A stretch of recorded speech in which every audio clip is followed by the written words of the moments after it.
With Miller Mott College's online programs, you can choose when you study. Our online programs give you the flexibility to make education work with your schedule. Earn your degree without derailing your life. Visit us online at miller-mott.edu. That's miller-mott.edu. Hi, my name is Richard Dix, and this is How Did That Happen?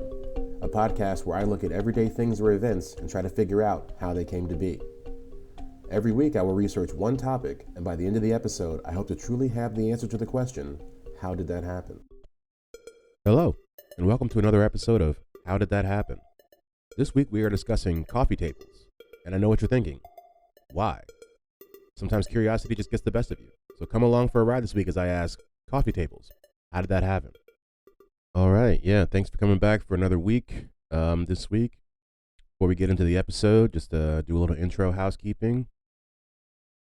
We are about to top 900 followers on the Twitter account, and we are over 600 downloads for as far as the whole podcast goes. So that's been great.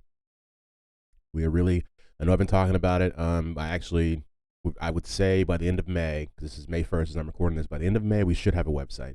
And I'm really looking forward to it because there are some other podcasts that I want to do, but it's like right now, like little inside baseball stuff. Like I'm just on this Spreaker account, and I don't really want to add too much more to it if I know I'm about to take it away. Not take it away, but I'm about to switch RSS feeds. And so like I got a couple other podcast ideas and stuff, and I just don't want to put a bunch of stuff on there that I have to then take off. But I really am hoping that by the end of May, we will have a website up and all of that stuff will be there, and I'll have so many other things to share with you guys.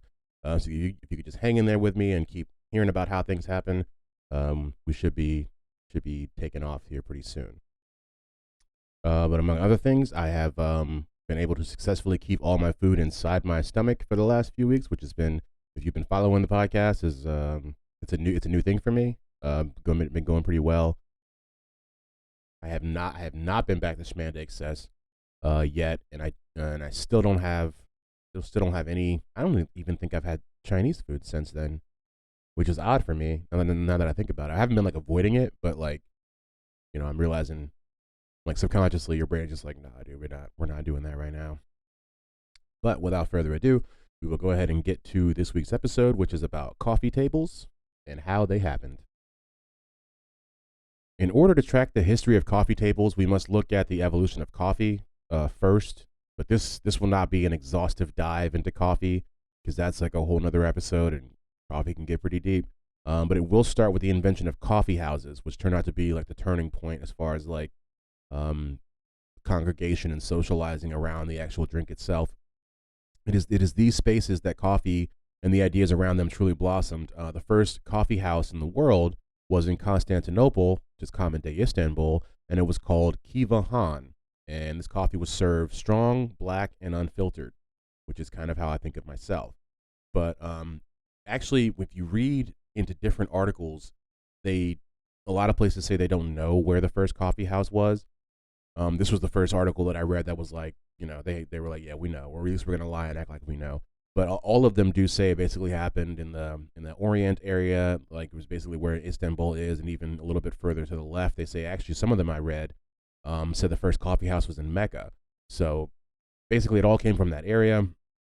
And coffee was so important during these times that there was a law in Turkey that a wife could divorce her husband if she was not supplied with an ample amount of coffee. And I just feel like you could replace coffee for so many things in present day right now. But yeah, that's been pretty interesting.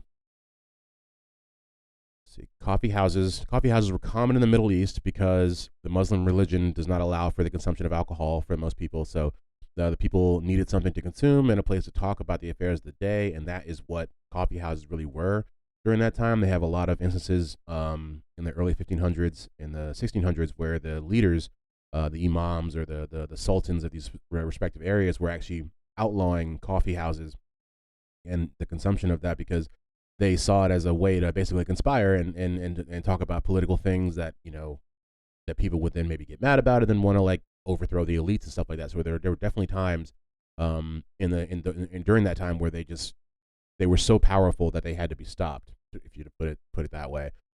Let's see, coffee comes to Europe, which is basically, I guess you could say that basically when coffee comes to the West, essentially that's when it becomes, or that's the basis for what we have now. As far as like for anybody in America or in England or it's anywhere in Europe, it's like once it got to um, Vienna in the early 1500s, that's when it really became the coffee that we have an idea of now. Because Turkish coffee is still Turkish coffee. It's not. It's still pretty strong and pretty black. But let's see. But once it got to, like I said, Vienna in the 1500s, it changed a little bit. So, like I'm saying, during that time, the Turkish army invaded what was then Vienna, Austria. And eventually, when the Turks lost and they left behind bags and bags of coffee. And there's a man named George, Kolschitsky, who knows? And he claimed the bags and started a coffee house in 1529. Basically, he was one of the only people that knew even what he was looking at. He had been to Turkey before, and he was one of the few people that knew what the beans could actually do. And so Vienna is also credited with being the first place to put any kind of sugar or cream in the coffee. So he I guess he had seen the Turkish coffee and knew and knew how they were doing it, but he kind of changed it up to make it a little more palatable for the people around him. And it took off, and they loved it. And then the first UK coffee house also came by way of Turkey, but not in the same way. Basically, there was this guy, an English merchant, who had been dealing in Turkey, or and Turkish trade and stuff like that. And two people that worked for him actually just split off from him and started their own business, making coffee in England. And it was called the first coffee house was called the Turk's Head, and it opened in 1652. The British called their coffee houses penny universities, which is just, I mean, come on, dude. It's like 5 syllables. You can't have a nickname that's 5 syllables, because that was the cost of the beverage, and because upper class businessmen they drank there. And so basically the idea was that for a penny, you could walk in there with a really smart upper class gentleman and learn something, I guess, just by osmosis or whatever. But in these coffee houses, they would have tall tables to set their cups on, and this is where the original kind of need originated for the coffee table, because one would need a place to sit their hot beverage between sips. They were originally called tea tables, and they were sometimes more than 2 feet tall, which is a little bit taller than the average coffee table today. The average coffee table is about 18 to 19 inches tall, and the first tea tables were tall round tables that were set beside a chair or were placed in front of a group seating arrangement. The table itself was usually round and could be folded up and put aside until the next tea time. And this technology, if you will, or the idea of it, is actually what turned into the tea trolley, which is still common, I think, today, which is just a table on wheels, kind of like a cart that can be wheeled out, at any time for actual tea time. Coffee tables began to come into the houses of the social elite in the late 1700s, and I feel like this date is suspect just because they are looking at it from a purely UK standpoint, but we'll go ahead and go with that. There is no mention of an actual coffee table during these times, and that is probably because tea was still more popular. And so the first ones that enter homes were made to go behind sofas, so they were tall as well, just like we talked about the ones that were in the actual coffee houses. Kind of like the thing where you could kind of reach your hand back and sit your drink down while sitting on the sofa. Like the idea had not quite come to the front of the sofa yet. In the early 20s, there was a man named J. Stuart Foote from the Imperial Furniture Company who claimed to have invented the first coffee table when he cut the legs off a regular table and saw that it would perfectly fit in front of his sofa. Now, obviously, that sounds crazy as far as him being the first guy to just be like, wow, this table, if it was shorter, now we can have coffee on it. But I think when you think about during the time and like how we talked about, like the first coffee tables were actually behind the sofas, maybe he didn't come up with the idea of cutting the legs off, or maybe that was not as inspirational as he thought it would be. But the idea to put it in front of your sofa, I think, was something that was still maybe not commonplace. And so it wasn't until 1938 that we see an actual definition for the coffee table, which is defined as a low, wide table used before a sofa or a couch. And so basically, J. Stuart Foote, he put his foot in that definition and he basically kind of changed the game, I guess, in a sense. I don't know. I don't know if I fully believe that. I mean, I think at some point before then they were doing that, but I think like what you see, and this is pretty much towards the end of like how coffee tables came to be, as far as like coffee tables, they took off in America, and in the middle of the 20th century, with the rise of the single family residence, that is when you kind of start to see it becoming ubiquitous with the idea of being in front of your couch and being something that is like a staple. I know when I got my first place, like the first thing I wanted, well, not the first thing, but what really made it feel like a home to me was when I had a place to put a coffee table, and so it's like that idea that kind of as we see kind of going from J. Stewart Foote and into the definition, into the rise of the single family home and like Eisenhower's nuclear family in the 50s, you start to look at what a house is supposed to be. In a house, if you have a living room, it should have sofas. It should also have a coffee table. And that's kind of, I think, where it becomes what we have today. I couldn't really find anything that was like definitively a lineage to say like, like we could do with like silverwares or like, I don't know, like other things that, like I said, had a much more dedicated lineage. But this was much more like everyone who was surrounded themselves with this beverage basically ended up needing something like this, and they all kind of made their own version of it, and then that's pretty much what we have today. And that is how coffee tables happened. And now it's time for the roundup. And we're gonna round it up. The first coffee house in the world was in Constantinople in the late 1400s. War between the Turks and Vienna in the early 1500s leads to bags of coffee being left for the people of Vienna as the Turks leave in defeat. They take this and create the first coffee house in Europe.